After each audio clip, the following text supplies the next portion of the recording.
Daggerfall is an open-world RPG published by Bethesda in 1996. Following on from 1994's The Elder Scrolls Arena, the story follows the player as they embark on a quest given to them by the Emperor.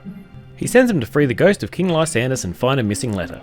While encompassing only 2 provinces compared to Arena's entire continent of Tamriel, it consists of many more detailed areas, 15,000 towns, villages and dungeons worth of adventures to swashbuckle. Daggerfall was a critical and commercial success. To mark the 15th anniversary of The Elder Scrolls, it was released for free in 2009. It's interesting to note the development time from Arena to Daggerfall is only 2 years. This is a stark contrast to more modern development cycles, which may be 5, 7 or even 10 years. For other games in the series, the dev cycle grew with the scope and complexity of the games, but remained somewhat consistent. 6 years from Daggerfall to Morrowind, 4 years from Morrowind to Oblivion, then 5 years from Oblivion to Skyrim. We're yet to see another sequel in the Elder Scrolls series, although Bethesda have released, or are soon to release, other large-scale role-playing games such as Fallout 4 and Starfield. You may be wondering what prompted me to make this retrospective review after, almost 30 years. However, it's quite simple. I installed Daggerfall and Morrowind a couple of weeks ago, just on a whim to be honest with you, and although I was initially enjoying playing through the first dungeon, it was old looking and definitely clunky to play. After a bit of digging around, however, I learned about the Daggerfall Unity project, which is working to make such an old classic relevant and playable by modern standards of gaming. Interface and graphical improvements aside, it's the support for a modern control system that really lets the game shine. The original Daggerfall absolutely supported looking up and down, but here in Daggerfall Unity it comes out of the box with mouse look support, transforming a clunky aging movement system into pure freedom of movement and releasing the player from constant frustrations caused by having to lean on old sensibilities. Out with the arrow keys and the esoteric setup of the other keys you're supposed to press as you're playing, and in with WASD and mouse lock. Looking past the flat and at times empty landscapes, the very dated combat, and the limited hand-holding, you'll find a vast open world that really is your oyster. Follow the plot, or don't. Explore the towns and villages, pillage dungeons, and slay scary monsters, or don't.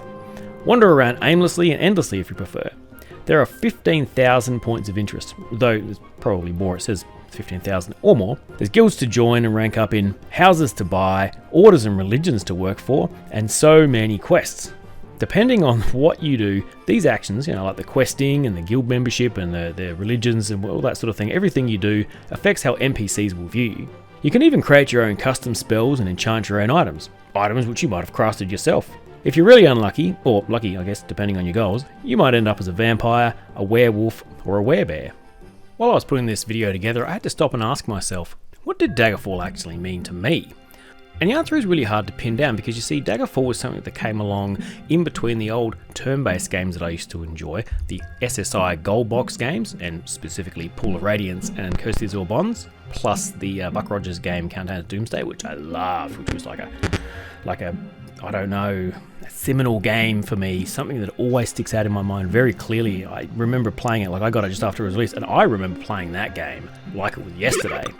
unlike Daggerfall, which I have only very vague memories of actually playing, but it was clear to me it was a segue between those games and the games that came after, like the free-flowing freedom of movement type open world RPG, and that's where there was a split.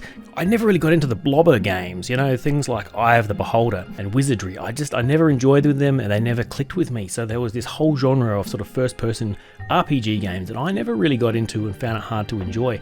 And then along comes Daggerfall and draws me in, and to this day I haven't stopped playing those sort of games. As much as I liked the first Fallout and the second Fallout, not very memorable, only played through them once, but I don't think I finished either of them. Whereas along comes Morrowind and Fallout 3 and Oblivion and Skyrim and Fallout 4, and I've played them to death.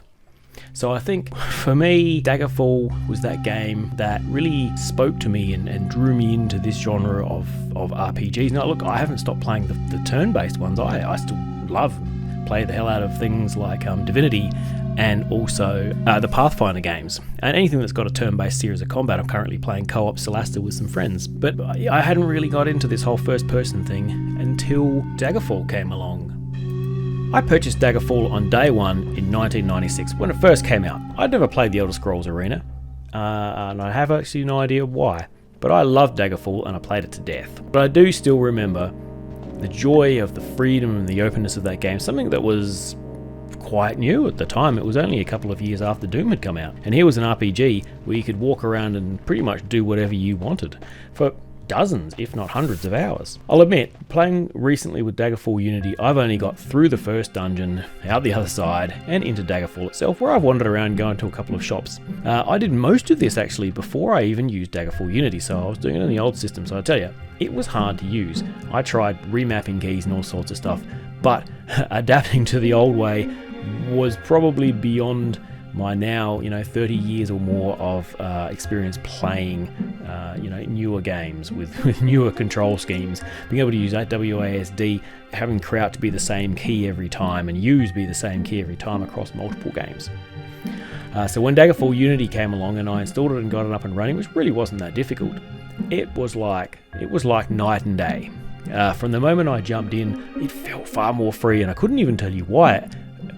Initially, but it dawned on me after about a minute or two, it was that I just naturally rested my fingers on WASD after probably having played Battlefield 2042 in between, Daggerfall play sessions and using the mouse. And that's what I was doing. I hadn't even realized it now worked with WASD by default, and it now had mouse look working by default. And it was just brilliant. So look, I highly recommend checking out Daggerfall when paired with Daggerfall Unity, because while it still shows its obvious age, there are dozens of hours there, dozens of great hours of gameplay made accessible for the modern gamer. Well, this has been Gavel once again. Thank you very much for inviting me into your home to listen to my prattle over the internet, and I hope you consider liking this video and perhaps even subscribing to my channel. If not, and this is the last time you watched one of my videos, I hope you've had, some sort of a good time. And if not, go off and enjoy your life and do whatever it is that you need to do. But if you were amused enough, I look forward to you inviting me in one more time in the future, and I will try to amuse you, or entertain, or maybe you'll even learn something.